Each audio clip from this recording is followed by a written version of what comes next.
We definitely need to set up transition screens. So we need to get somebody who knows how to create transition screens. I mean, it's all done inside of Streamlabs. I have it for my streams. Post production, pre production, and we're top one. Woo! Haven't been here so long, we forget how to do things. Welcome in, chat. Oh shit! Definitely need to set up transition. Technical difficulties all around. Yes. It's like week one all over again. This is amazing. Shut that on down. There we go. We've had a change to the Spoonatorium, so we are both on one camera, much like the podcast version of Bon Jovi with the one mic. One mic. One camera. Mm-hmm. Bon Jovi and the Temptations. Everybody comes back to the one mic. We are not tuning 4 separate mics for you. This is not happening. What's going on, everybody? Hello. It's been a while. Man, it has been a few weeks since we've been live. It's been about, 5-6 weeks since we've been in the Spoonatorium. So thank you, everybody, for joining us today. Especially tonight, because tonight is special. The Rumble. It is. There's going to be a Rumble tonight. No. We're going to piss off so many people, I feel like. And rightfully so. Rightfully. I'm so used to the camera being here, and it's not. It's there. So it's I okay. look there. It's okay, because I'm still not looking right into the camera for you. Not yet. But we're getting there. We're getting there. You know what could help? Fine, Terra Monticulate. We don't have the bottle. But no, tonight, the first ever episode 1 of an Audacity Special, as you can see from the graphic right there on the screen, Harry Potter versus the Lord of the Rings. Who's ready for this? Are you ready for this? I think I am. I think I'm ready. Yeah. We spent some time. We needed to do our research material. Apparently, first off, welcome into the Spoonatorium. Welcome in and back to the Arena of Audacity podcast. I'm Jay Spoon. This is the fat fella himself. So we spent a lot of time, over this last month, watching, researching, doing what we need to do to make sure that this is a fair and just fight for the podcast. Good conversation. So it's a good conversation because we spent total runtime. Do you want to hear these numbers, or do you just want to because we watched 14 movies. There were 8 Harry Potters. Yep. And 3 Hobbits and 3 Lord of the Rings. Yes. Now, and I forgot, because we forgot all about it. Fantastic Beasts and Where to Find Them is Harry Potter. No, we talked about that. Did we? We're not touching that. Okay, good. Not touching that. Perfect. And chat, feel free, chime in. We want to know what's your favorite in terms of both the series, maybe the movies, maybe the actors, maybe the characters. Memories. Correct us if we're wrong, even though I took notes. Every single... If any of my teachers, any one of my teachers, or any of my bosses ever see this episode and are like, this motherfucker took notes? Oh, Jesus. It's going to be bad. But do you want to know how long these movies are? Sure, hit us with it. A total 14 movies of 2,308 minutes long. You know what that comes out to? Ooh. Approximately 38 and a half hours. Wow, almost 2 days. Almost 2 days. Jesus. Almost 2 days. We should have watched Beast. Maybe later. Maybe. We might circle back around to it. It could be a Discord thing. Once again, please feel free to join the Discord. We set it up for the Arena of Audacity. We will be sending a link out as well, too. Oh, we will? There it is. We're getting there. But continue the conversation. Okay, so this is great airtime right here. No, did not watch Fantastic Beasts. I want to say there's another one. There's Grimwald's whatever, or has that not come out? Somebody correct me on that. But yeah, we watched a fuck ton of movies for this. Which all sort of came about from the fact that I refused to rewatch Lord of the Rings. Jesus. Neither one of us had watched Harry Potter. Ever. I not watched watch one. Fantastic Beasts. And we decided to, for some reason, torture ourselves. There's another one. And decided that we were going to watch. That not come out? Somebody correct me on that. Yep. For the most part. No extended versions, so if any of you, I'm looking at you, Janelle, think to yourself about scenes where you're just like, hey, you forgot something super important. Think back to yourself. Was it an extended version? All right, we didn't have 3 months to pull this off. Jesus. All right, we had 5 weeks. Anyways. Only 5 weeks. Is there even an extended version of Harry Potter? No, there isn't. No, because we'll get into it, but it doesn't need it. It does. Lazy writing. Lazy writing. Here we go. Fucking hell, we already started off. All right. So, before we get going, we just want to let everybody know, because we are talking about movies that have been out for a while. We're still going to put up the spoilers warning. Spoilers. Because we're going to be diving deep into this. Please, let it be known, if you have not watched these movies, nor read the books, this is your final warning. We will be spoiling stuff. If you have been under a rock since 2014... now keep in mind, some people only watch one side. That's fair. So that was me. I only watched one side. That's fair. So that's fair. And there was me who completely forgot one side and didn't watch the other side. And there's a reason I forgot one of those sides. Anyway, so starting off. Here we go. So how do you want to start this off? For those who are unaware of how the Arena of Audacity works, we didn't plan much of any of this. We watched the movies, and we're here to discuss. But we didn't talk about how we're going to discuss. Prep time? No. No. Pre-production? We have jobs.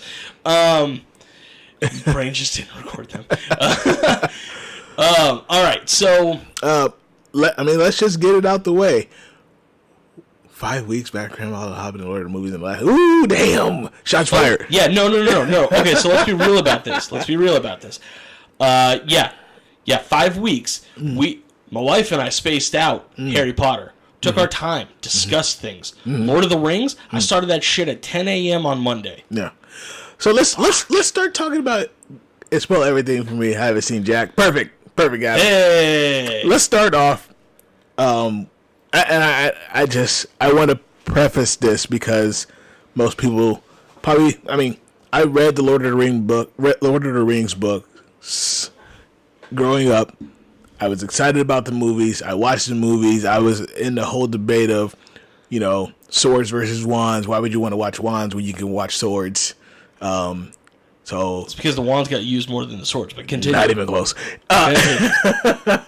So, to me, wands had finished CG. Continue. Oh God! To me, going back and watching these Harry Potter movies was a little rough because of some.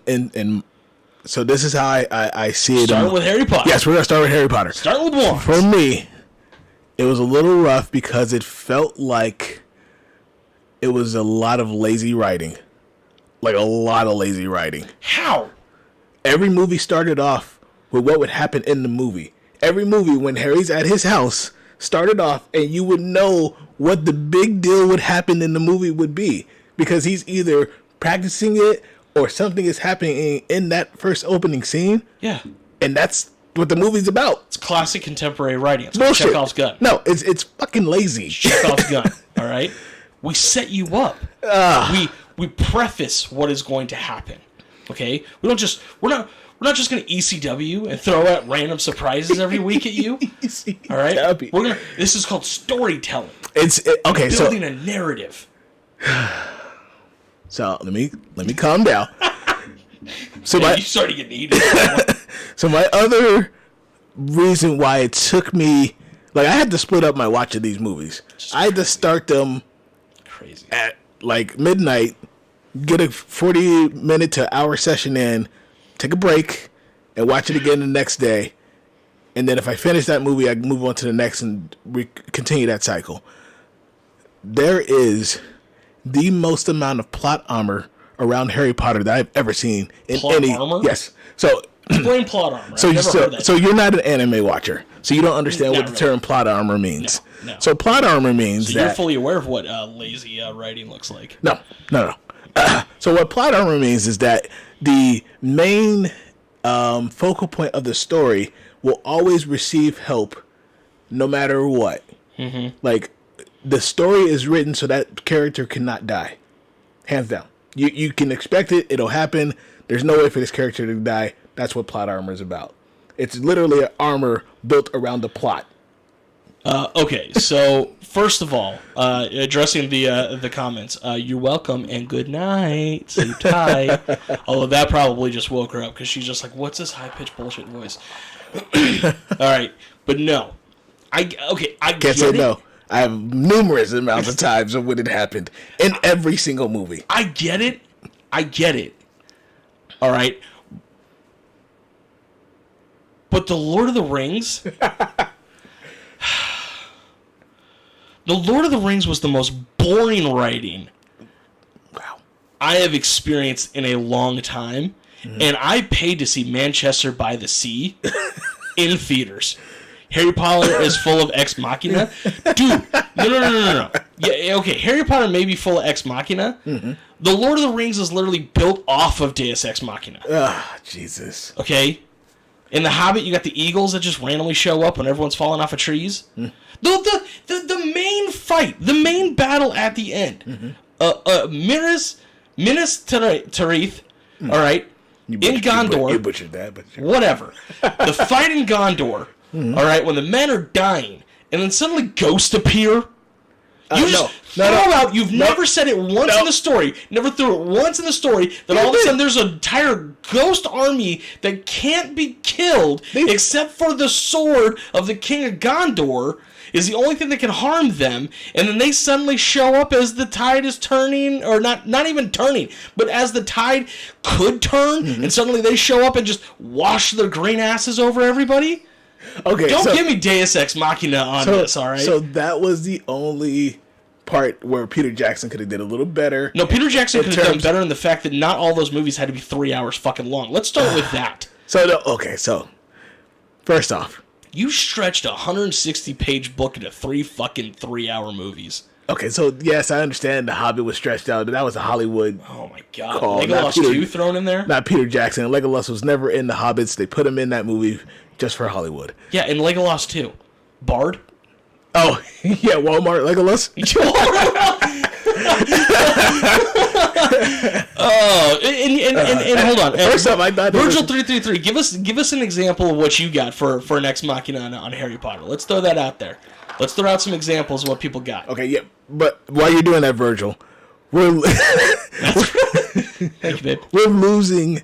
Because we're all over the place. Let's get back. Let's get back here. This is how we do. This is why people watch Arena of Audacity. Okay, no, I understand that. But you touched on, in terms of Harry Potter and the Ex Machina and the plot armor situation, let's get back to why I said that it was very difficult to watch those movies, knowing, in terms of the world of anime and watching those movies, and you're just like, oh, fuck, well, Harry's never going to die.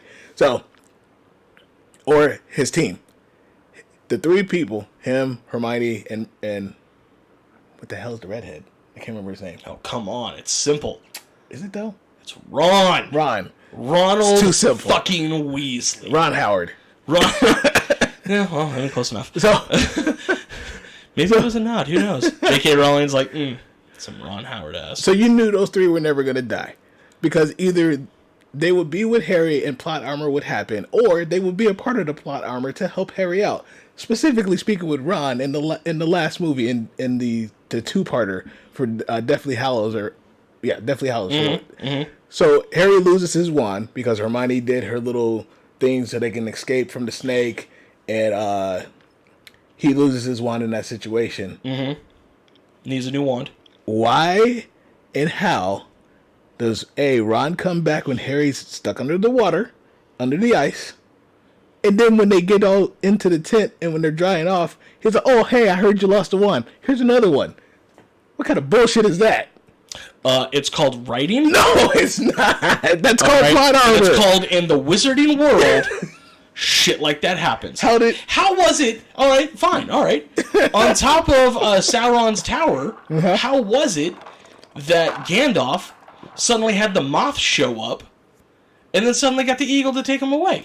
It's a spell. It's the same goddamn thing. No, it's not. It was a spell that brought Ron. They never said... Because Harry even asked, how did you know we were here? And Ron had no explanation. Yes, because the magic told him.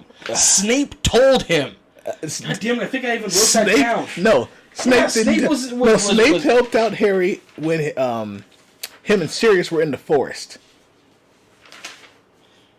Yes, but he was helping him throughout all of the books. That's the books. Yeah, okay, in the stories. The stories. I haven't even read the books. I haven't read the books, so I can't say books. In the stories. Don't get me on the word, on the technicality. You can't say that we can't look at extended versions, but then you go to books. I haven't read the books. I said books just because I meant to say stories. All right. Don't get beat up over here. This is why I took notes. And let's see if I wrote this down. Okay. All right. Ron's okay. Yeah, Ron is always getting injured. Wait, no, was it the second one? Was it the second one? I think it was the second one. God damn it. Somebody back me up, for fuck's sake. So let me think what happened in the first one where it was plot armor. It was in the end when the dude who had he who shall not be named on the back of his head. Voldemort? Mm-hmm. No, he had him on the back of his head. Yes, Yeah. So the plot armor there. Oh my god. So that's your whole thing. My whole thing is that a children's book series was turned into a very popular movie and it had plot armor? Yes. Did you honestly watch Frodo and think to yourself, this motherfucker could die? Not when the books, not as a child when you read the books. If I didn't, but when his punk ass, when his weak hobbit fucking footed ass has the ring for like 3 hours and is already hearing shit and is like rolling his eyes back like he's the Undertaker. Bilbo had that thing for 60 years. All right, but it takes a long time to get across the Shire. It wasn't 3 hours. Regardless, you get my point. That Bilbo had it for 60 years, and it was only in the last few years that he really started to change. Okay. All right. Frodo's got that thing for only a few hours, and you thought to yourself, okay, cool, he may not make it. How long did Smeagol have it? Oh, no, Smeagol turned, but then again, Smeagol was also a piece of shit. Was he? I'm assuming Smeagol's a piece of shit. I'm assuming, because anyone who looks at a ring and immediately goes, I need that, you should give it to me, it's my birthday, you're already kind of fucked up in the head. Okay, all right. Plus, they never said whether or not... You have 5 weeks to read the books? Oh, God. First of all... there we go. Virgil chimed in. Polyjuice potion. Lazy device to move the plot forward. Agreed. The Polyjuice with the the Moody Mad Eye or whatever the fuck his name is, that wasn't a lazy device to move the plot forward. That was half the goddamn plot. There was a lot of lazy just like... We'll do this. The Wizarding World. No. It is okay, the so Wizarding if you're going to use that shield and say it's just the Wizarding World, no. The writer is lazy. But no, you never asked the question, or you never answered the question, though. Did you at any point in time think Frodo could die and not fulfill his quest? Yes. Sauron is going to come back and destroy everybody? Yes. Legitimately? Legitimately. Not because of the books when you were a child. But watching the movie, thinking to yourself, Elijah Wood definitely got cast in this. So at the 9... Oh, okay. YouTube again? Are we still here? You guys still here? I think we're still here. All right. So you knew Sean Bean was in the movie. So you knew people were dying. Oh, my God. You knew Sean Bean was dying. You knew Sean Bean was going to die. Look. All right, but you didn't know anyone else was going to die. There was numerous parts. I'll give it to the Hobbits. All right? Because first off, Feely Keely and Thorin did not see that coming. Okay. Pissed me off, but did not see that coming. All right? I'll give them that. All right? However, you knew you always know the main characters are going to die. This isn't George R.R. Martin. This isn't a Shonda Rhimes show. This isn't How to Get Away. This isn't Grey's Anatomy where someone says, hey, Shonda, I'd like a week off. And she goes, cool, I'm killing your character. Okay, all right. So maybe not to that extent. Yeah. But it shouldn't be. I felt like that Harry Potter was just too easy. He got everything too easy. Even if he wasn't going to die, everything came too easy for that whole series. Like, the only thing, and this is what really grinded me up. So when Sirius died, when they all came in, like, Harry's creating this quote unquote army to defend themselves in the arts with the children at the school. Yes. Okay, continue. And to defend themselves against the dark arts, right? So they go in, they're defending themselves against the dark arts down inside. When they're trying to find Ministry of Magic. Yeah, the Ministry of Magic. When they're trying to find a prophecy. Yes. So they're all defending themselves there. Destroy the prophecy. Yeah, they're all defending themselves there. Yes. Then all of a sudden, can I just point out the fact that the two of us can have a deep conversation about this is kind of amazing. Anyway, continue. Then all of a sudden, it gets a little real because they got everybody's got captured or whatever, and the only person who had the cojones to be like, Harry, finish the mission, is Longbottom. He's like, nah, I'm ready to die. Finish the mission. You know why, right? Yeah, I know why, but still. The everybody else bitches out when the rest of the heroes come and they're saving the day. It's literally 10 against 5 if everybody fights. 6 people fight. It's because not everybody's ready for a fight. They were already fucking fighting. Not everybody's ready for the fight. They were already fighting until they got real, and then they were like, "Oh shit, I can actually die." Nah, you're good, Harry. Oh. I'm gonna sit back here behind this rock real quick. So human emotions? They asked to be ready to fight. High school kids. They asked to be ready to fight. They were fighting. It got real. They stopped fighting. Yes, because they're high school kids with emotions and fears. And then they're looking. They're looking at Sirius's cousin, what's her nuts, and just like, what the fuck? Yes, Longbottom is the true chosen one. Yes, that is a real spoiler right there. And I remember talking to Janelle about that a lot, and the fact that, yes, Harry is the red herring. Yeah. Longbottom is the actual child that survived. Now, the other piece of that really pissed me off is Sirius and Harry are doing the duel with the other two. Uh-huh. And Sirius is just sitting there, oh, great move, James. And then he gets fucking blasted because they're over here sitting there like, oh, ha, ha, ha, ha, you're doing great over here. And Harry literally could have stopped her, or anybody could have stopped her. And nobody did it because they're over here fucking playing grab ass on Harry and him dueling. That was bullshit. Well, that was a bullshit ass way to kill off somebody. Somebody in the chat defend that. Look, And I was just like, really? It did piss me off when Sirius died. It pissed me off. Because I had seen the first couple movies. Yeah. And then the fact that Sirius fucking died. Because all of a sudden I think to myself is, fuck yeah. Fuck yeah. Harry's got a goddamn mentor. And now fucker's dead. And I wasn't even attached to the character. It's just the way that it happened. Just the lead up of everything happening. And I'm just sitting here in my mind. I was like, okay, so if Hermione or Ron or somebody just picks up their wand, we're good here. Nope, nobody's helping out. Okay, cool, Sirius and Harry are fighting. They're doing an okay job. Okay, hey, they disarmed them. And nobody, and this happens all the time in anime too, nobody on the good side is fighting to kill. Everybody's just fighting to disarm. Everybody's fighting to knock out. Yeah, because they're the good guys. They're the baby faces. They're over here trying to kill you. And that's what she did. She came up and Alakazammed him or whatever the fuck. And he was just like, oh. And that was the weakest death moment as well, too. Just, I'm going to sleep. just fell into the mirror. So you wanted him to have a long, drawn-out Macbethian death? No, like explode or something. She exploded. She exploded when Ron's mom killed her. Yeah, because Ron's mom threw some fucking malice at her. I know. She didn't throw the malice at Sirius. Oh my god. Was there anything of Harry Potter that you did like? No, I felt the CGI was weak. Weak, except for the last movie.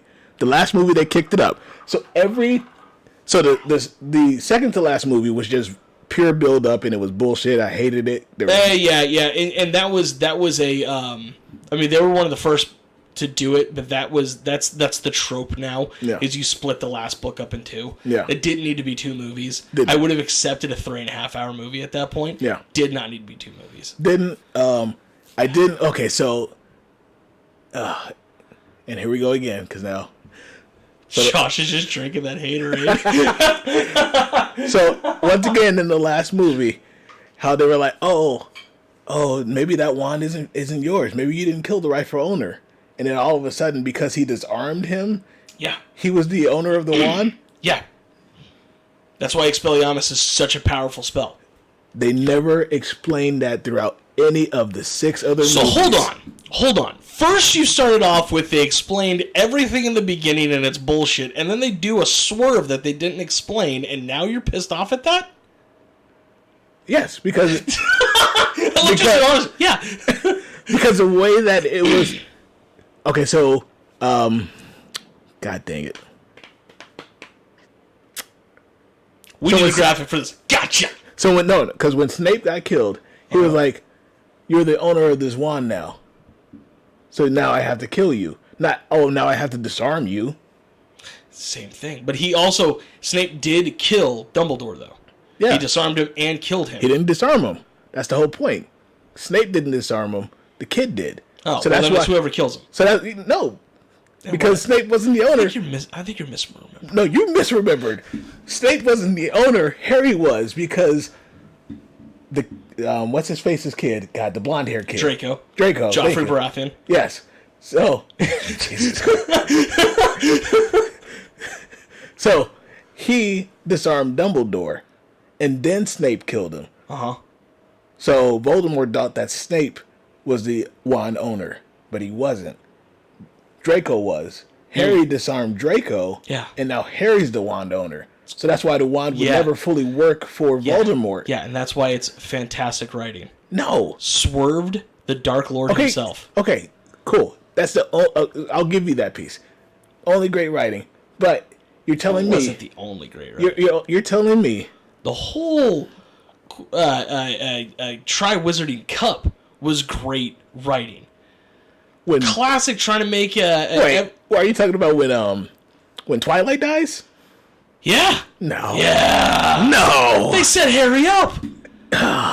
Magnificently set Harry up. No, that was the worst, because in the next... I hated the next movie because you're going to take... What was the next movie? Harry Potter and Dumbledore, two of the most trustworthy people in your universe, and say that they're not trustworthy. Harry Potter, who everybody... Because they're controlling the narrative. He's the rock star. They went full fucking politician on him. No. That also had one of the most hated characters. Problems in the Potter world don't feel like they hold enough weight, so I'm gonna stop reading now. They hold plenty of weight, sir. No. When? Okay, no, but what was her name? What was her name? The bitch that wore pink. No, I know who you're talking about. I can't remember her name. Umbridge. Yeah. Umbridge. You're telling me that you hated Order of the Phoenix? They got you Umbridge. They got all of that. That's when they started building the army. That's when all the plots started to come together. No, so there was 2 reasons why I hated that movie.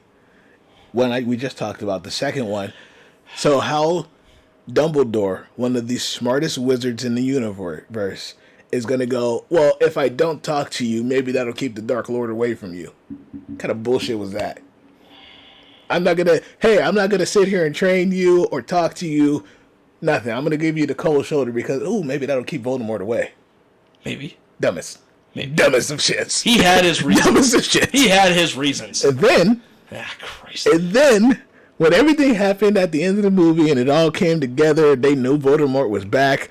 Like, everybody was like, he came in, he's back. We just lost this fight to him, which was a dope fight. Mm-hmm. That was a good CG there. So every time, so there we go. Every time that Voldemort fought, great CGI. Oh, yeah. Anytime anybody else was doing anything, I think they skimped out. And just because I did actually read the rest of the comment, Virgil, the insert problem, there's a spell for that. I mean... Yeah. We also have to keep in mind, this is a children's book series that this is how children are going to think, and it's what caught them. And you know what? It didn't bother me, all right? Because, yes, how long have wizards been around? Thousands of years. There's going to be a spell for that. No, I understand that, but hang on. So, end of the movie happens. Voldemort's back. Everybody knows now. Yep. There's no doubt about it. Dark Lord has returned. What happens in the beginning of the next movie? Where's Harry at? Which movie were we talking about again? So, after Order of the Phoenix, it is the Blood Prince, right? Oh, no, it's Blood Prince. Okay. So, where's Harry at the beginning of that movie? How did that start? I can tell you. Picks up right where they left off. That's what I wrote. Okay. That's where Sirius becomes the Defense Against the Dark Arts teacher. That was a good movie. So tell me why. Tell me why. You know that the Dark Lord is back. Uh-huh. And he's going to try to come after Harry Potter. Yeah, maybe. Why did he go home? Harry? Yeah. Because it's a children's book. I don't understand it. Why do we send Harry home? And is that the one where the Dementors came when he was out at the park? Yeah. So I don't understand. Like, why do we send Harry? That was the one before that. Why do we send Harry home? And then, so my whole thing is that there's no look, to me, if Voldemort is back, I'm like, hey, everybody, summer school's happening. Nobody's going home. We're all training the whole summer. We're taking the whole time to get our skills up. Yeah, but this was after Umbridge had control of the school, so the school was in some shambles. Doesn't matter. You had to send everybody back home. Everybody, it said it in the paper at the end. It said it in the paper at the end of the movie. Potter, Dumbledore, names cleared or whatever it said. Everything was good. Yes, but remember, Ministry of Magic was still under the Death Eaters' control. No, I understand that. So the Death Eaters have control of Ministry of Magic. Ministry of Magic technically has control over the school. Dumbledore still had control. You gotta go back home. You can't keep these kids here. Dumbledore still had control. Want their children back. So look, because half of them are Death Eaters themselves. Yes. And the other half are sitting there watching Fox News, being like, COVID doesn't exist. All right. So there's no Dark Lord out there. Bring my kids back. So do exactly what they did in the last movie, and send away freaking Slytherin. I don't know why the fuck we see Voldemort's back and like, oh hey Slytherin, you can still hang out. You're good, right? As a Slytherin, I can tell you right now, it's because some of us get a bad rep. All right. Yes. When Voldemort was like, hey, send me Harry Potter and the rest of you kids survive. Yeah, she's like, why is somebody grabbing him? Yeah, somebody's like, fucking kill him! Get him! Like, I get it. She's a bitch. We can kick her out. That wasn't cool. All right, but not all of Slytherin is bad. And that's the problem with the perception that people have. Mm-hmm. Not all Slytherin are bad. They're just opportunistic. All right? And if I was a 14-year-old child dealing with magic for the first time in my life and somebody was just like, hey, I'm the most powerful being ever. I'm the Dark Lord. I kill everyone I come across, including my own followers. Send me this one 14-year-old boy out the front door. He wasn't 14 at that time. Whatever. Send me the one 16, 17-year-old. He wasn't 18 yet. It was, because that was the whole point. Before, when the movie started, 17, he turned 17. He turned 18 so that they wouldn't be able to track him. Whatever. Which is another fucking dumb thing. Whatever. Well, no, the school had that on him. Ministry of Magic had that on him to make sure that you don't do dumb shit. If you had... Because I remember you in high school. All right? I remember you confronting cars, sir. Oh, Jesus. All right? Walking in the middle of the road, you were in the wrong. All right? If you had magical powers, you'd be fucking some fools up. Look. Now, if you had the goddamn magic police constantly watching you and be like, oh, you did Expelliarmus in your room with your friend. Mm-hmm. Congratulations. Hand over your wands until the school year starts. You wouldn't do it. There's got to be consequences to the actions. And also, you got to realize this community has been around for thousands of years. They got shit like that. Okay. But, to your point, the whole send them back home. Yeah. Sure. Stupid. That is an oversight. Stupid. That is an oversight. And they did it twice. However, let's also be real. Did Voldemort know that Harry was a Horcrux? Because I don't think he ever wanted to kill Harry. I think he just wanted to hold Harry hostage. He knew there were two. He knew there were two children. That's why every time Longbottom got brought up, he would look over and be like, huh? Because he knew he killed them, and he knew that child survived, but not because of the love of his goddamn mother, but because it was fucking Neville goddamn Longbottom. Horticulturist. First off, Longbottom's parents were killed by what's-her-face? Beatrix? Yeah. But regardless. But that's the whole point, though. It wasn't the Dark Lord himself But coming they in. killed the families. No, I understand that. They But, killed the children. it wasn't Voldemort himself walking through like Vince Not just the McMahon. men, Walking but the through like women with and the Vinnie Mac children. walk and coming in and be like, you're dead, you're dead, you're dead. Oh, wait. Oh, you're not dead. Oh, my bad. No. So... He survived, and he knew. I think deep down, Voldemort knew. All right? This is based on just the movies. For all y'all that have read the books, we don't know if there's something extra in there. I'm just saying, I think Voldemort knew. Okay, so let's put it back. Let's put it back So to he would never kill Harry. Let's put it back to the Triwizard Championship. Plus, Harry was doing all the work for him. He was bringing all the people who were against Voldemort together in one place so that they could be picked off as they're all flying through the goddamn air, trying to get to the Weasleys for a wedding. That did piss me off. That pissed me off. The wedding, they even questioned, why are we having a wedding right now? Why are we having a wedding? Well, we got to keep doing normal stuff. It honestly was like, it was like post fucking 9/11 type stuff, where it was like, no, we're absolutely going to have this barbecue on the White House lawn with no guards around. We have to get back to normal. Again, Fox News out here just fucking telling the Weasleys that shit doesn't exist. All right. Here's the thing. Okay. Hang on. Before you get to your thing. Okay. So, my biggest, and I saved this for last for a reason, my biggest gripe with Harry Potter is that he would always be in the middle of some shit and never tell an adult. Like, shit could be going down. Dumbledore would come up to his face. You got something to tell me, Harry? No, I'm good. And Dumbledore knew there was some shit going down. But he wanted Harry to tell him. Nah, I'm good. I can handle it. Nah, it's okay. Every goddamn movie until the last, shit would go down and Harry wouldn't say shit. Even in the last one, shit would go down and Harry wouldn't say shit. Like, what the fuck are you doing? He bought into his own ego. Think back to when you were a teenager. Yeah. And I was raised correctly. If there was some shit going down, you go get a goddamn adult. Not always. Sometimes you handle that shit yourself. And sometimes you're thinking to yourself, I don't know who I can trust. But if there's Snitches get stitches. There it is. If there's shit going down that adults are doing, you as a kid should be going to go get another adult. No, yes, you are coming at this as a man in your 30s. Doing kids parties.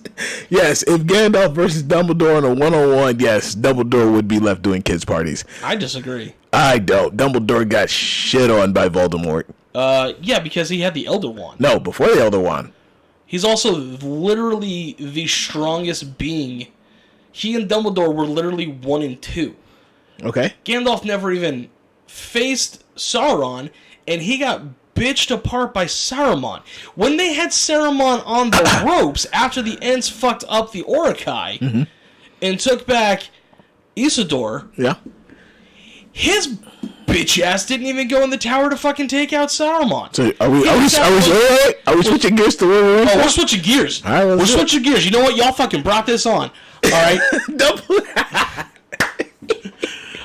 Let's switch it up. He told the Ents when the whole party, it minus Frodo and Sam, is like, oh, cool, Gandalf. You took all that XP from the Balrog. You're gonna go fuck up Saruman now? And he looks at the Ents and goes, no, you stand guard? Yeah. Because he was afraid. He was afraid. He wasn't afraid. One of the strongest wizards. He told you. And this dude's like, nah, deuces. And he doesn't even deal with Saruman. He fucking gets on the boat with Frodo at the end. He told you exactly what he needed to do when he came back. Yeah, kill Saruman. No, he's come back until the task is done. And then he's out. That's it. The task includes Saruman. No. Saruman The task is to destroy the One Ring. That's it. Who has been protecting Sauron. No. He's part of the plan. No. And you didn't even know the Ents were going to take out the Uruk-hai. You didn't know any of that was going to happen. Okay. And then you show up and now he's on the ropes and you're just like, nah, let him live in his tower. Yeah. Let him chill in the tower. He can't do anything up there. Yeah. Except die. Except Gandalf's not strong enough to kill him. Ugh. So he lost his first fight with him because he was Gandalf the Grey. Got bitched. He also got fucked up. So he also got fucked up by the orcs and the Nazgul in the Hobbit. That man, because he was Gandalf, never won a fight the Grey unless he was completely surrounded by an army. No, when he turned to Gandalf the White, Dumbledore faced off with Voldemort 1-on-1. He at least had the fucking balls to do it. When he turned to Gandalf the White, he was formidable. Gandalf the Grey, it's okay. He still had to use a sword, use some magic. And even as Gandalf the White, what does he do? He goes off to get the Rohan riders that were exiled to come into the fight. Mm-hmm. You're the most powerful wizard, and your whole job in 6 movies basically breaks down to leave until you have a numbers advantage and then come back, with the exception of the Balrog. The Balrog was the only time he took a fight one-on-one. Every time danger came around, he would just look over and go, "You fool of a toque." And then he would sit there and wait for everybody else to fuck up everyone around them, mostly orcs. Feels a little weird that they were just killing orcs and goblins. Like, you're telling me that there's no one else out there to killing? Nah, Major, you killed them all. But he never took. He took one-on-one fight the entire time. Mm-hmm. He didn't step in to defend anybody. He stepped in. What? No, hold on. The fight in Gondor, when the orcs are coming over the wall, he finally decided to go all Yoda on some motherfuckers. He was literally the commander in that fight. Yeah, cool.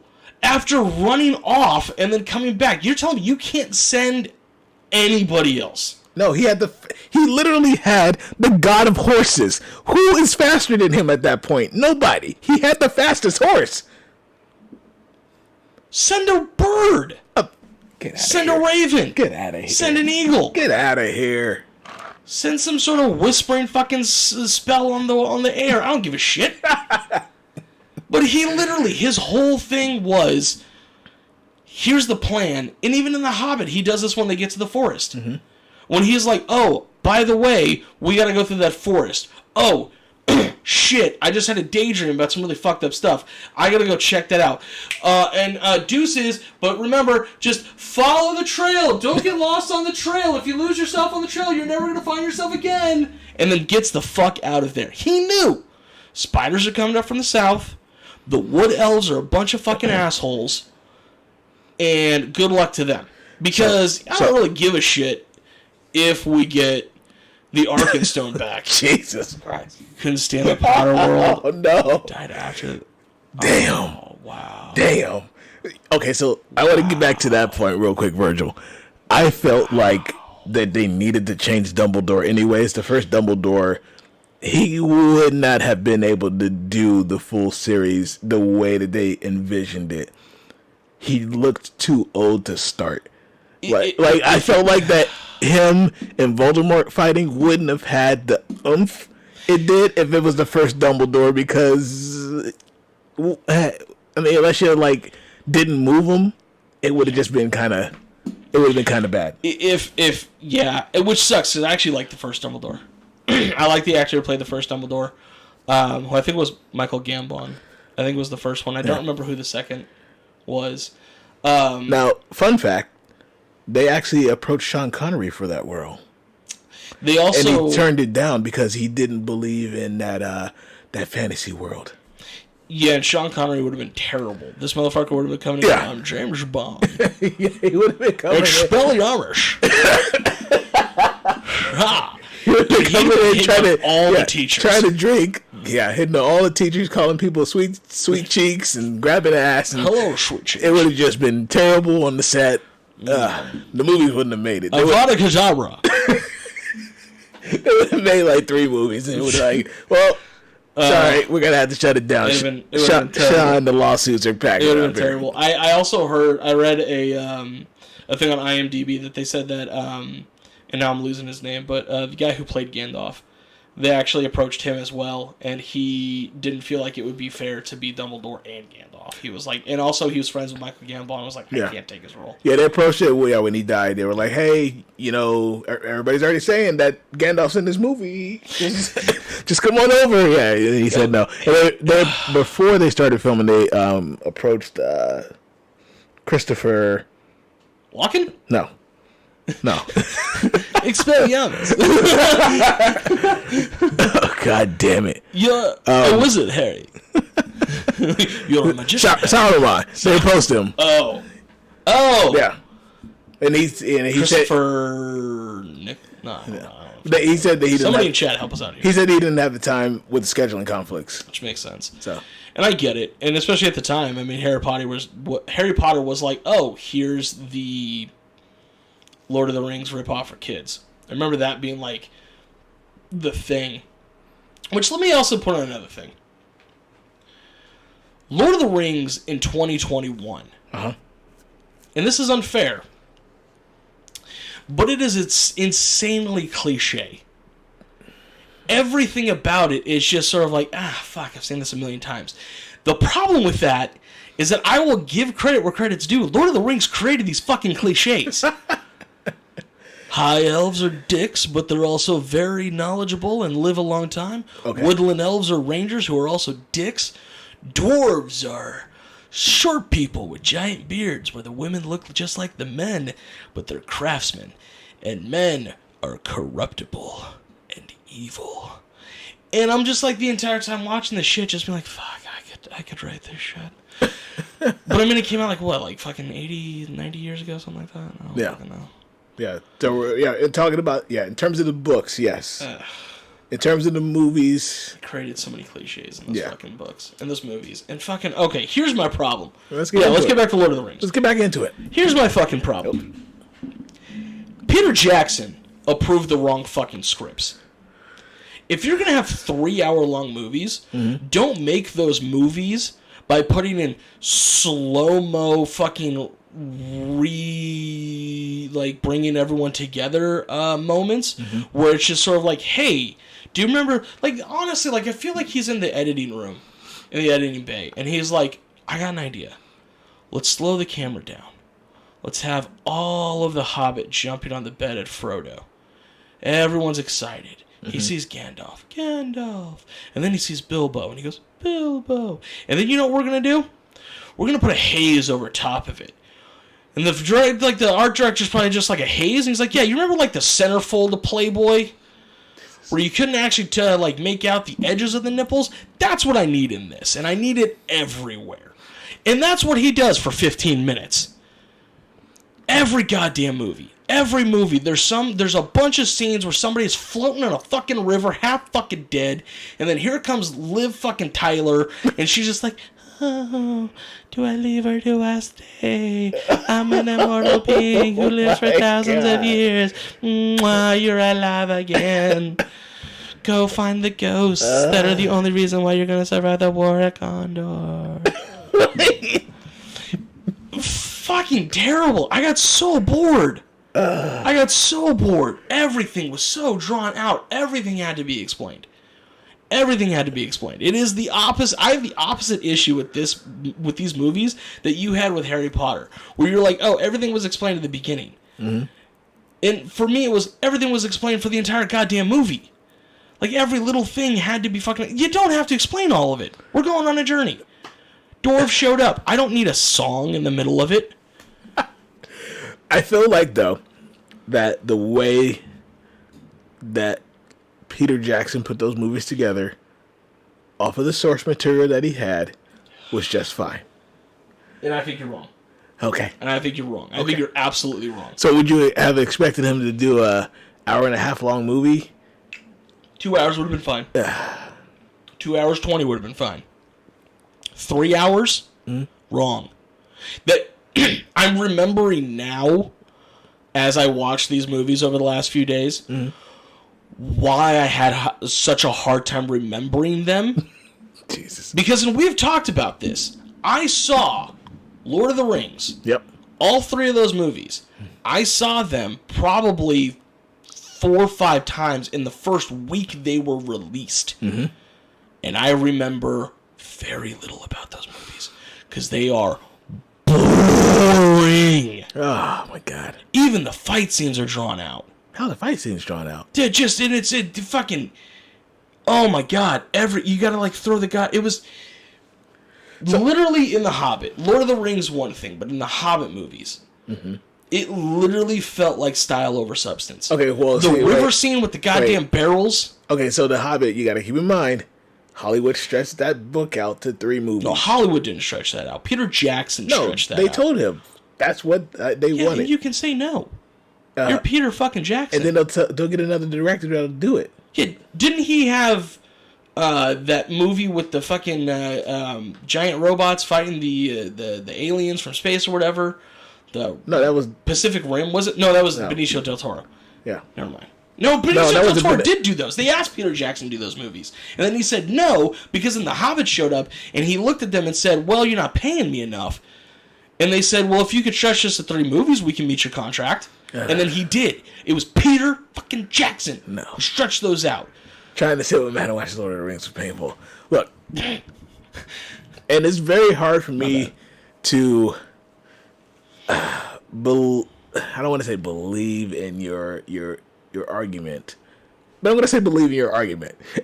What, did they unnecessarily stretched out a book to 3 movies? Because and then unnecessarily stretched those out? Because you can't say that the action was stretched out and bad and not better than Harry Potter when literally, like, the last 2 movies of Lord of the Rings... Guillermo del Toro. Yes, thank you. Because Benicio is the collector. Yes. Is basically war. Those are the war movies. Two Towers is probably the best sequel movie that has in a trilogy. So Two Towers and Scream 2 are my best sequel movies out of in terms of trilogy movies. Back to the Future. Yeah, Back to the Future's there. Teenage Mutant Ninja Turtles. Well, it's not a trilogy because the third one is bullshit. It is a trilogy. Shut your fucking It mouth. is a trilogy. It is a trilogy. Anyway, we're reviewing those at some point in time. I'm gonna force you to watch that third one. Never. Never watching that one. Oh. Best video game, worst movie. Oh my god. I gotta get my notes back out for Two Towers. Even though I watched it earlier today, I'm already fucking like, what the hell happened in it? Such a boring series. Oh, that was right. That was when they all split up and they finally started working with Gollum and... hold on. Okay. I haven't read the book, so I have no idea if Legolas actually said this in the books. But he had what was arguably the worst line out of all 14 of these movies. 14? Yeah, I'm including Harry Potter into this. Oh, okay. Gotcha. I was like, what the heck?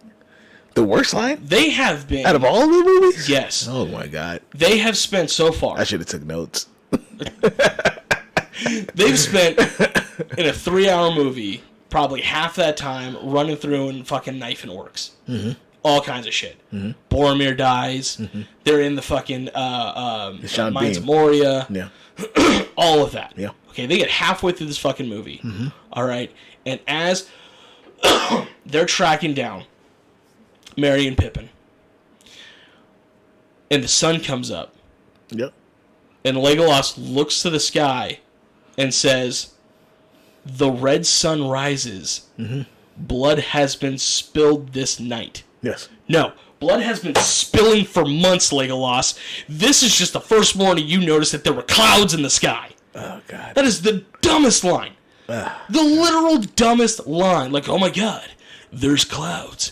Someone must have died last night as we're standing in a field of dead orcs and Orokai.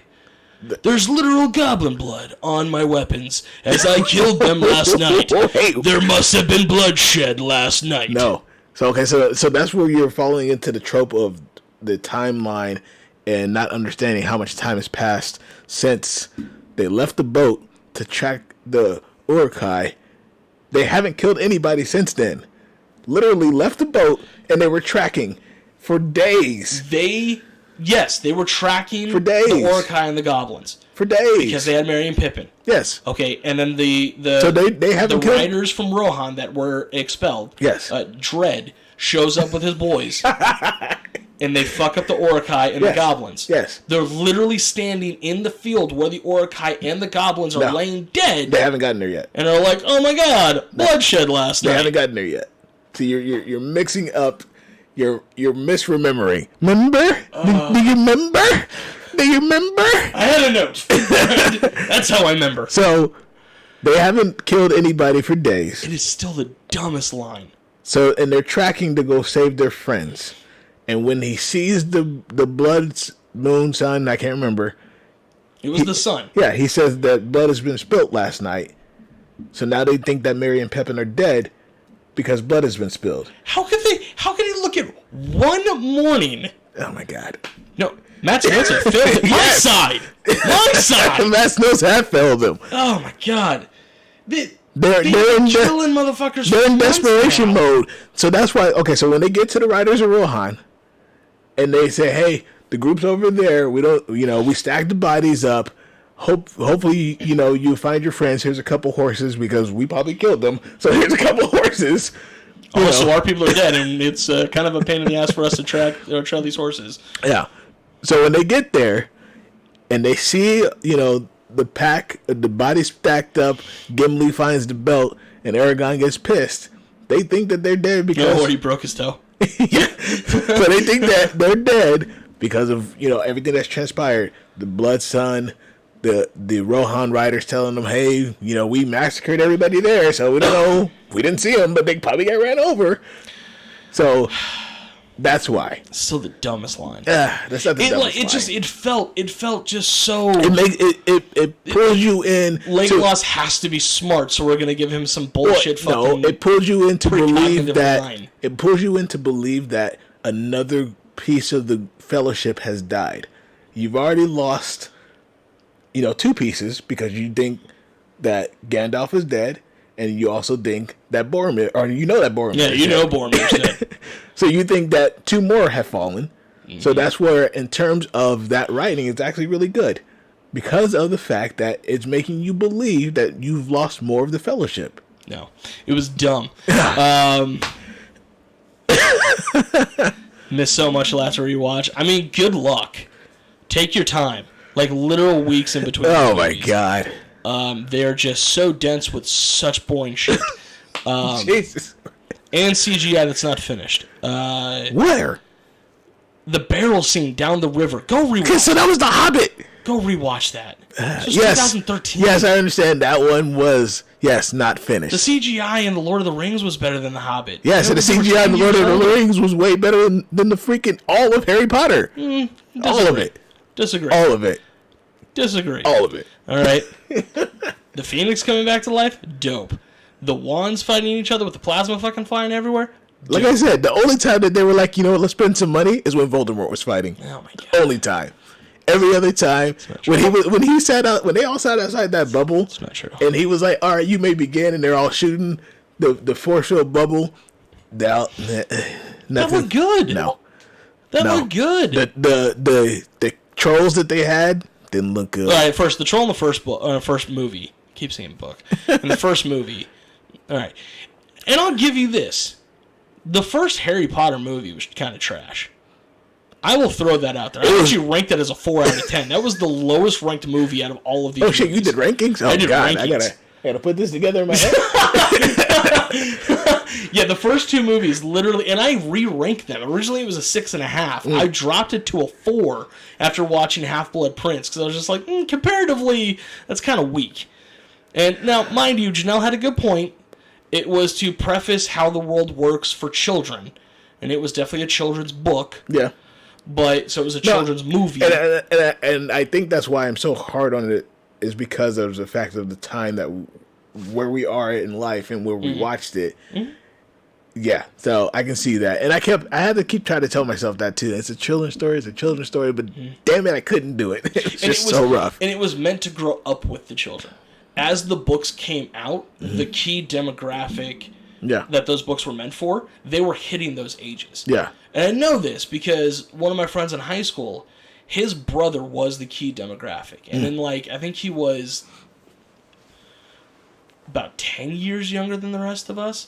So it was like, when these books were coming out, they were meant for him. They were 100% meant for him.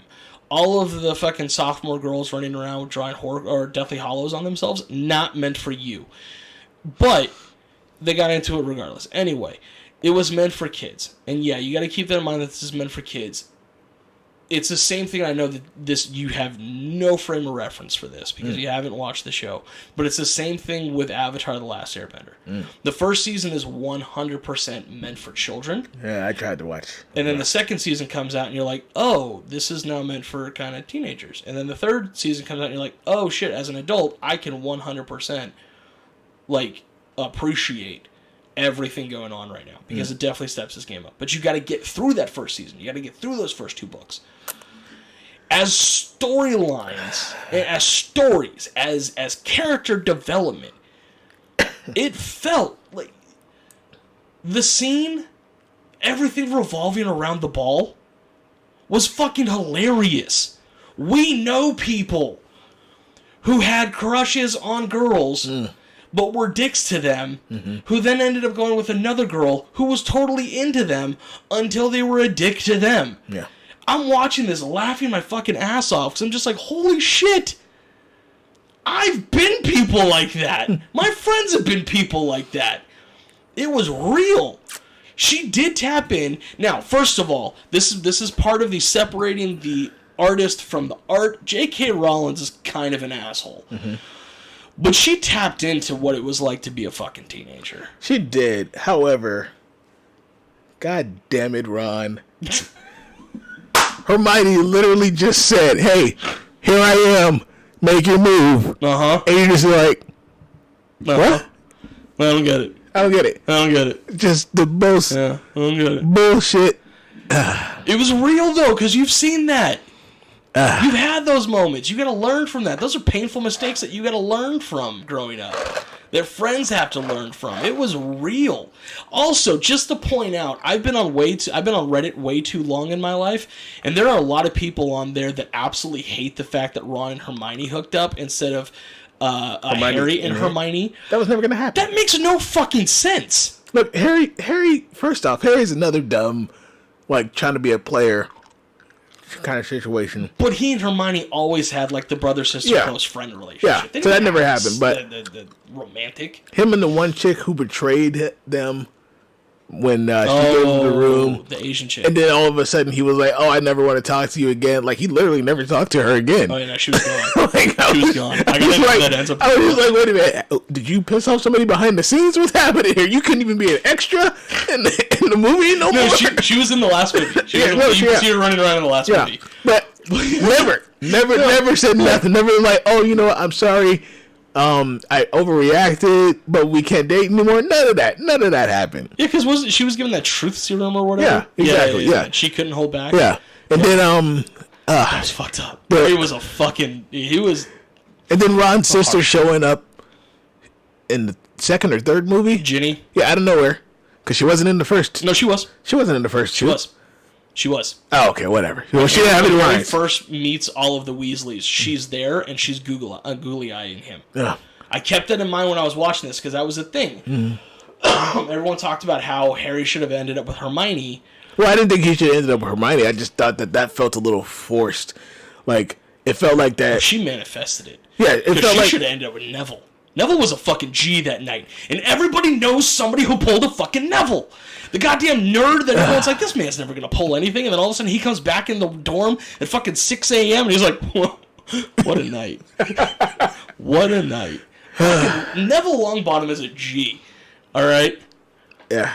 Also a hell of an actor. If you've never seen The Devil All the Time, 100% go check that out. It's a fantastic book, fantastic movie. It's fucked up. So back to the story. I feel like no. I think we need to get to. Let's talk about your scores. Okay. We're gonna have to wrap this up here soon because I know we wanted to go a little bit longer. We've done that, but also we don't want to continue to go off trail. We can have some more one-offs on this if we need to, But I feel like because you did scores and I didn't, so I want to hear these scores so I can notes. I can make some rebuttals.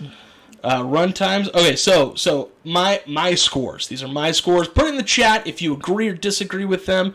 Tell us what you think. Harry Potter and the Sorcerer's Stone, 4 out of 10. Hot fucking garbage. I want my 2 hours and 32 minutes left back. I had a hard time watching it. I've seen the movie a few times. I knew what was coming regardless. Hard to watch. Yeah. Just hard to watch. Harry Potter and the Chamber of Secrets, also not good. Matt's favorite Neville. Not very good. 6 out of 10. 6? 6 out of 10. That's high. So then you're going to think a lot of these are high then. That's high. Chamber of Secrets, because of the whole, once again, the plot armor, when all of a sudden the freaking... And they had a Deus Ex moment when he got the sword. The sword of Gryffindor. Just, hey, only my true followers are called the Phoenix down to them, and then it's gonna bring the hat, and the hat's gonna give you the sword of Gryffindor.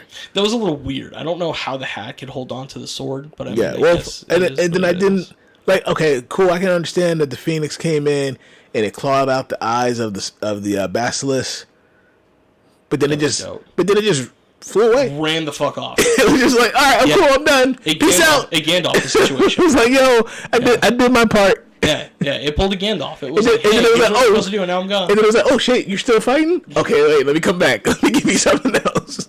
All right, so 6 out of 10 on that. Ugh. Okay, now this is where I feel like it gets good. Harry Potter and the Prisoner of Azkaban.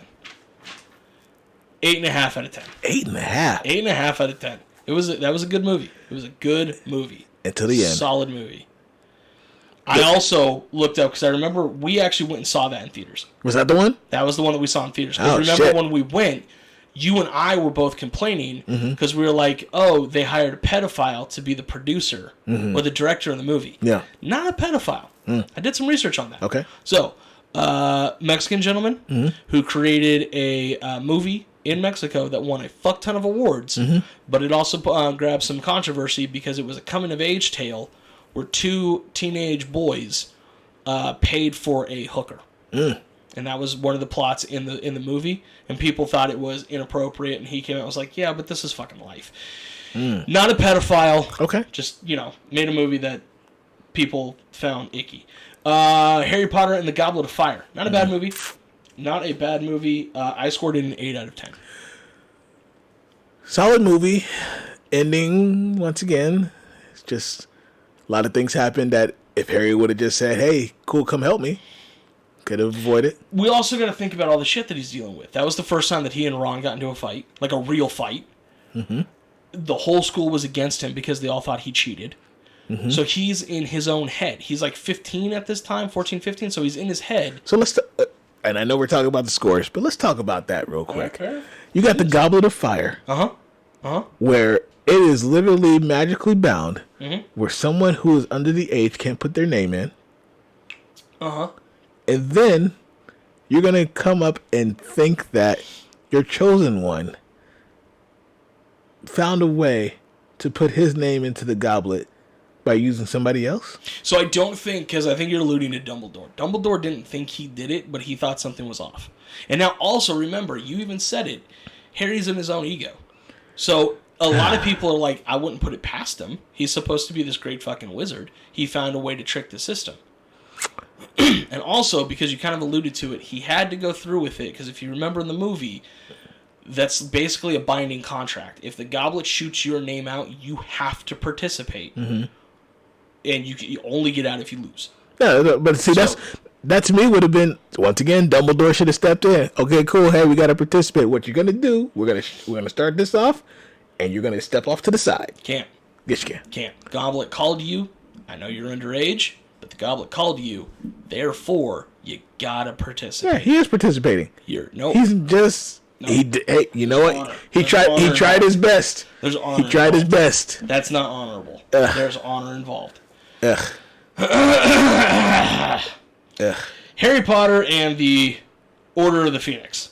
I don't remember why I scored it this, but apparently I enjoyed it. 8.5 out of 10. So the Order of the Phoenix was when... that's when he starts getting the army together. Yeah, but that's when Voldemort actually comes back.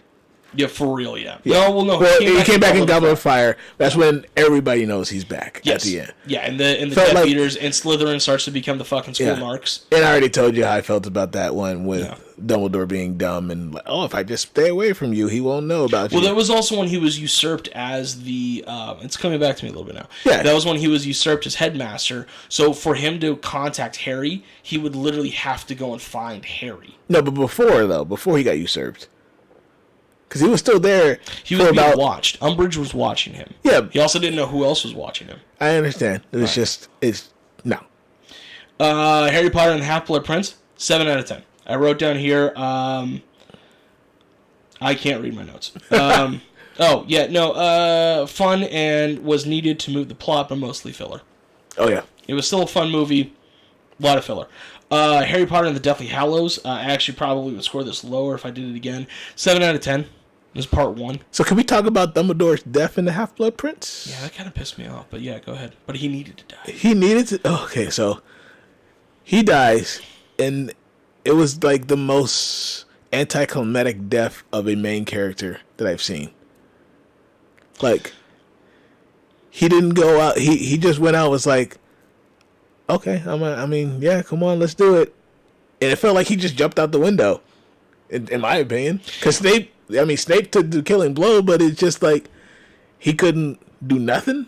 Like, I know he was disarmed, but where's his Phoenix at? Where's his bird? So, okay, hold on. And I had this conversation a little bit with my wife and a couple of our friends. I think it was because of Draco. Draco is a bad person. Mm-hmm. Okay. Well, he's not a bad person. He's doing bad things. He's manipulated. Yes. He is being manipulated. And I think Dumbledore knows that. And I think Dumbledore, McGonagall knows that. I think that's why they kind of let him get away with a few things, because like, this isn't you, this is your dad. Yeah. Well, and that's why Dumbledore was just like, oh, it's just you? Whatever. But are you gonna really do this? I also think that's why he didn't fight back. Was because he didn't want to potentially hurt Draco. And he knew with Harry underneath the boards that if Draco got involved any more than just disarming him, Harry would go after Draco. Because they have a blood feud. So I think ultimately he was trying to make sure that Harry didn't come out. He was trying to make sure that Draco didn't get harmed. And he also had to make sure that Snape was the one who killed him. So he's going to put as few variables into the scenario as possible. So, with that, you got Dumbledore, Snape, and Harry Potter that could have went up against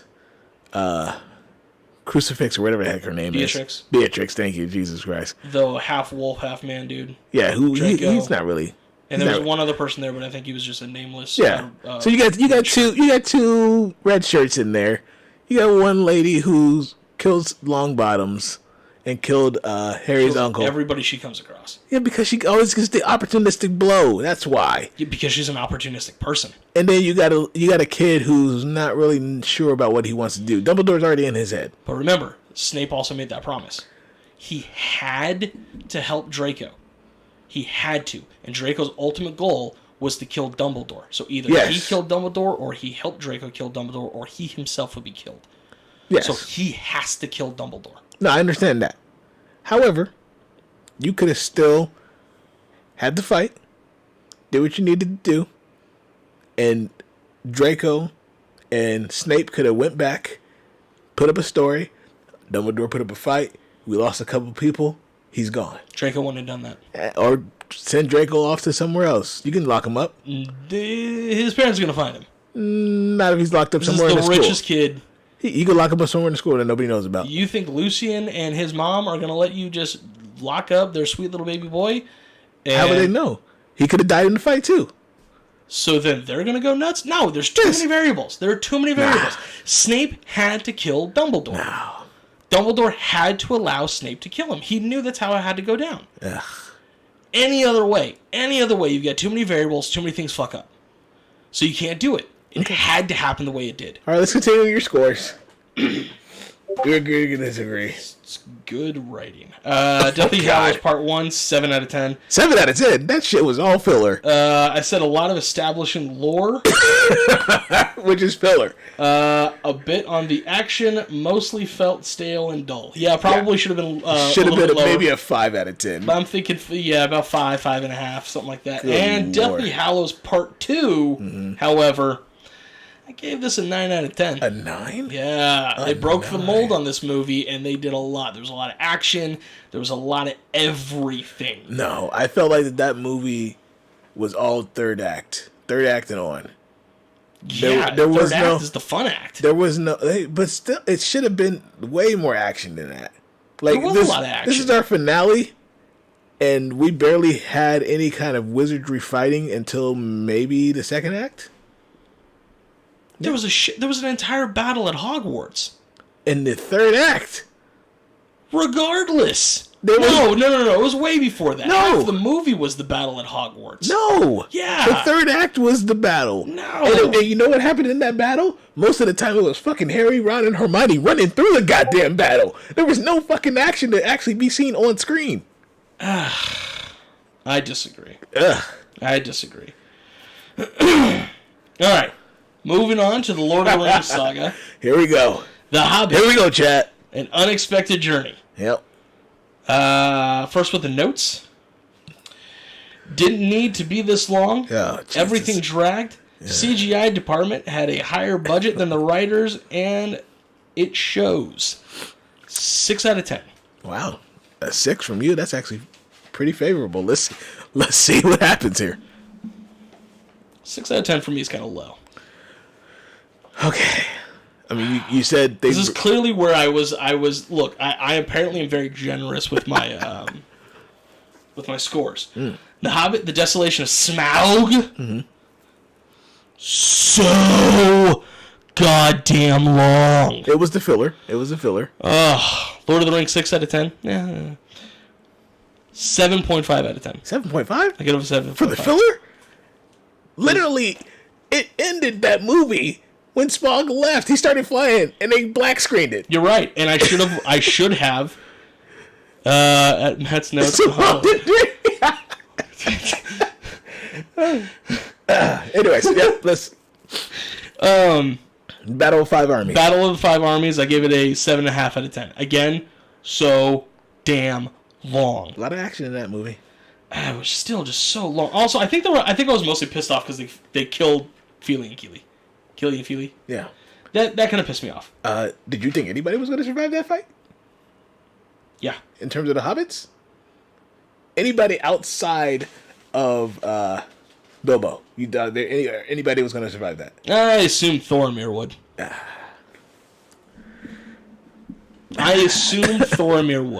No, that was... It also kind of pisses me off. That was definitely a Rogue One situation. No, everybody but the people that you know was in other movies were dead. I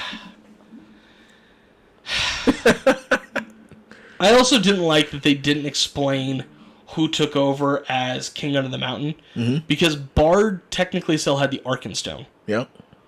And then they just sort of go, "Hey Bilbo, here's a bunch of armor and a bunch of gold. Have fun in the Shire." No. Like, there's no explanation outside of that. Did you want it to be longer? No, I just wanted somebody to be like, "Hey, all hail King Gimli's dad." I don't fucking know. Because then Gimli shows up in Lord of the Rings, and you're like, okay, is he royalty? Is he not? But they have that moment where he's just like showing off the pictures in his fucking wallet to Bard. Which series gave us the better memes? Lord of the Rings, hands down. Just the one meme of one does not simply go in.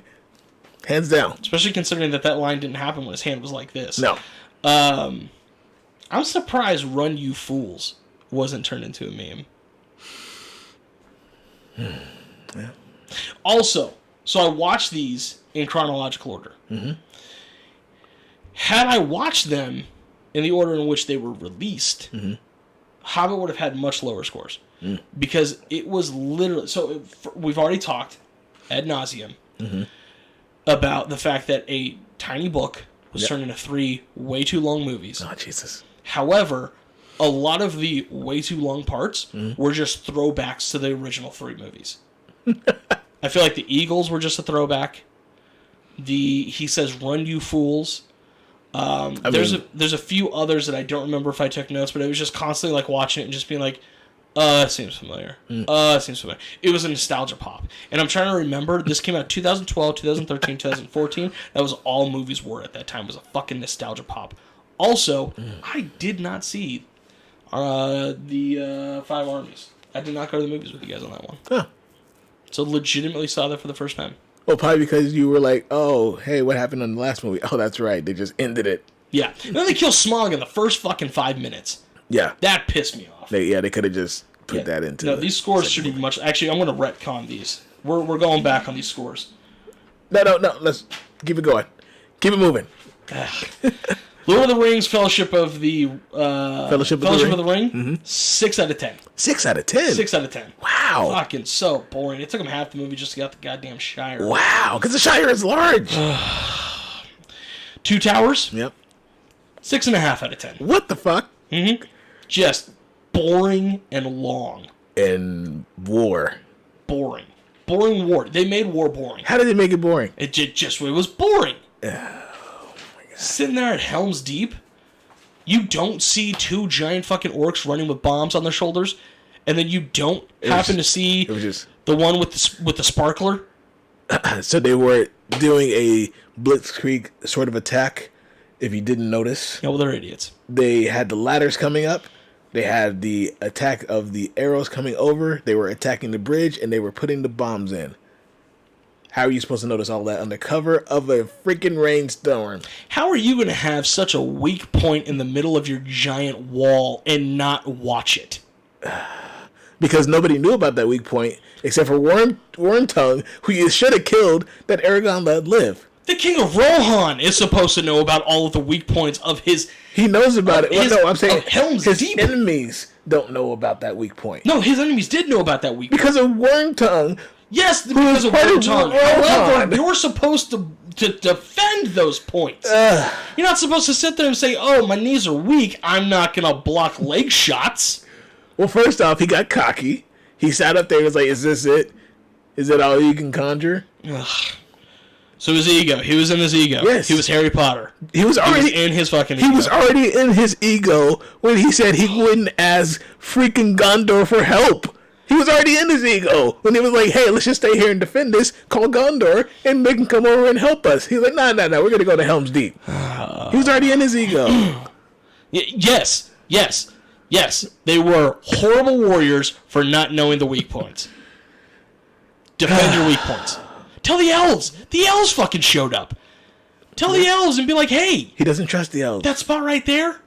Men don't trust elves. That's like Achilles. Like Aragorn does because... Anyways, continue. Continue. Return of the King. At a runtime of 3 hours and 20 minutes. Oh, Jesus, here we go. With about 7 endings. I gave it a 7 out of 10. You gave Return of the King a higher score than 2 Towers. Yep. Okay. Yep. All right. Because at least then we had those fucking Oliphants running around fucking fools up. Oh, God. But we also had... now, and maybe you can shine some light on this if it happened in the books. The ending when Frodo is going to throw the ring into the lava... Does he really turn around and put it on and is just like, you know what? Fuck you, Sam. Yeah. Really? Because the ring has corrupted his mind at that point. Christ, he's so weak. Frodo was such a bitch in all these movies. He's not weak. He just didn't know how to not let... If he would have shared the load with Sam... You mean like they did in Harry Potter? No. When did Harry share the load? When they had the ring, the Horcrux, that they didn't know how to destroy, or the locket. And they were passing it around. Which is why Ron left in the first place, because he was letting it corrupt him and he got pissed off. Because he thought Harry... No, it corrupted him worse than the other two. Because he wouldn't give it up. Anyways. He held on to it. He thought he was strong. And then it knew. All it had to do was to be like, hey, look, Hermione's talking to Harry. Anyways. Well, maybe he should give him confidence in himself, and he should have took his shot when he had the chance. But she literally threw herself at his feet at the dance, saying, "Hey, step up, I'm ready for you." And he was just like, never mind. Because J.K. Rowling wrote realistic characters who had realistic mental issues, who had confidence issues, and it took Ron until he started dating that blonde chick to finally feel like he was a man enough to get the woman. And even then, he was stupid still. Yeah, well, I mean, yeah, he was still stupid. Like, he's wrong. Like, he saw her crying over him, and he was just like, "Oh, what's your problem?" Worst fan base? Ooh. I don't feel like there's a vocal Lord of the Rings fan base at this point. It's old enough that it's kind of like we are the age of the fan base, and we don't give a shit. Well, because it's not like a Star Trek versus Star Wars kind of fan base. Because it's definitely Star Trek in that situation. Holy shit. Wow. Oh, God, you're going to have to leave. Anyways. Except for people who like the prequels. Get out.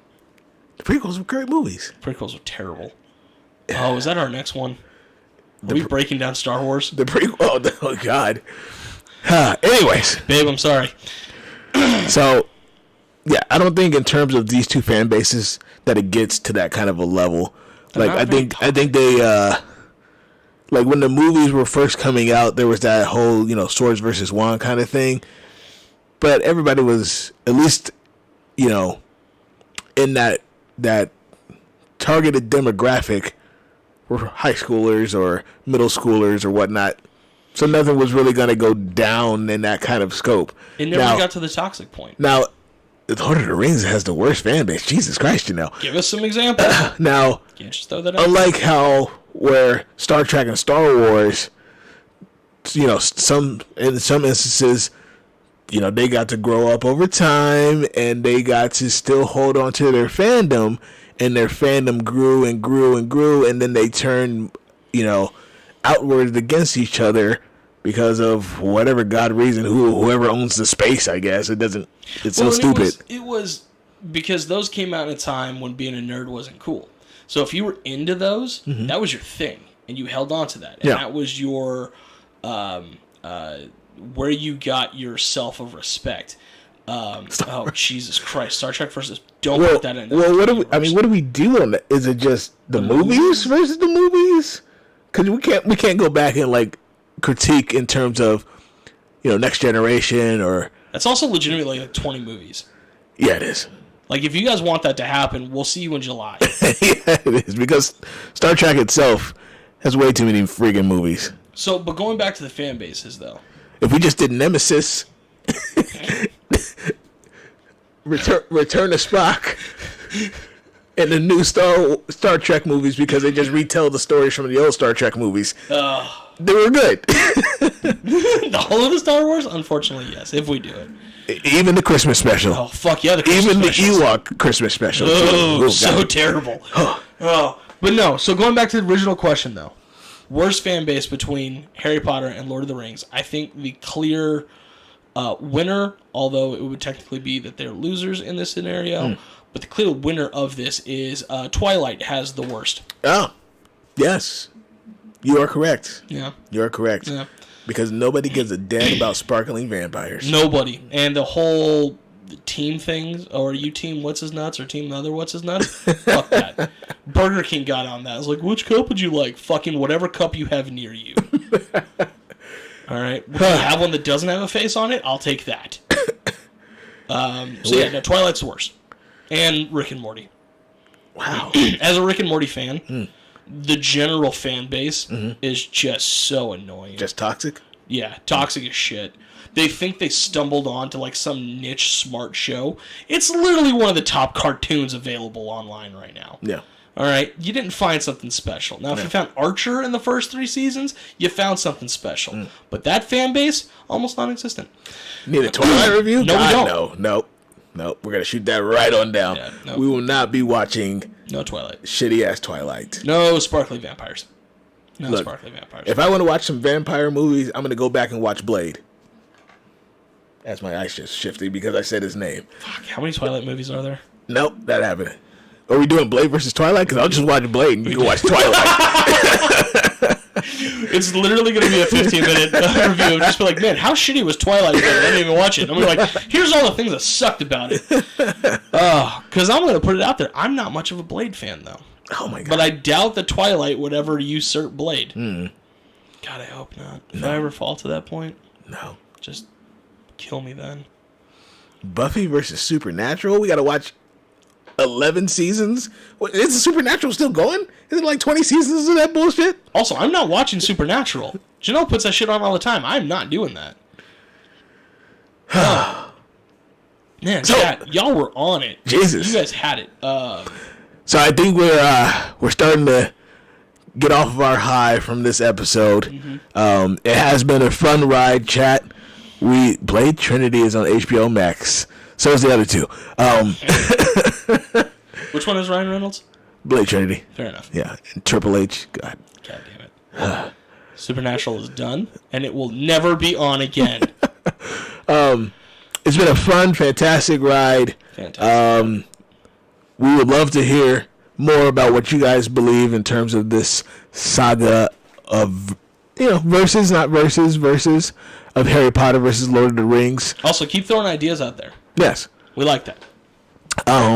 But DC versus Marvel, which we kind of talked about. TV series might be a little too rough because of the time constraints. We would have to, we can accept them, but we have to circle back to it. You got to give us time. Yeah. Anyways, that was great debacle debate with your Lord of the Rings hate. What would your synopsis be of this conversation? Who do you think won? I don't think there was any clear winner. There was. I think there was a lot of great points put out. But I feel like that, in both of our minds, we're both right because that's just how we are. Mom said Partridge Family versus the Brady Bunch? Oh, God, no. Look, if I wanted to watch drug addicts and alcoholics, I'd go to Thanksgiving dinner at my family's house. Come on. If I wanted to see... Oh, Harry Potter is not the winner. If I wanted to see 70s attire and hairdos, I would just watch that 70s show. Did you hear they're coming out with that 90s show? Yeah, and it's probably going to be horrible. It's a limited run, though. It's only like 8 episodes. Chat one. And this is why we like having chat. Tell your friends. And I know Josh normally rolls his eyes at this, but if we get to 100 subscribers, we can get a custom URL so we can actually paste it in places and you guys can click on it and people can come to the site. So it's not like youtube.com/90 billion different digits. It'll just be Arena of Audacity. So we need 100 subscribers for that. And also, how fun is it in the chat? Tell your friends, tell your family, tell everybody. All right? Your kid's got a phone. There's a lot of cursing. They're going to learn a lot of new words, but put them on there as well. Hit us up. Also, we're taking sponsors. Oh, God damn, Jesus Christ, just all of it, huh? Yeah. Anyways, like, subscribe, send us money. Wow. We'll start a Patreon. Which I guess we were supposed to do anyway. Well, I was supposed to do that. Yeah, well, I mean, maybe reactions on the Patreon? Who knows? I don't know. But it's been a great time. Harry Potter did not win. It was a great debate. We're just gonna leave it as an open tie. An open tie? Yeah. Like an open-faced pie? Why not? Whatever. Anyways, Jay Spoon, it's the fat fella himself. Meat Wagon will sponsor. I don't think I want to know what that means. Anyways, thanks for everybody for stopping in and engaging. We appreciate all of you. Thanks for coming back even after a long delayed break. We will catch you guys next time. Peace out. Oh, Bob's Burgers versus American Dad. That could happen.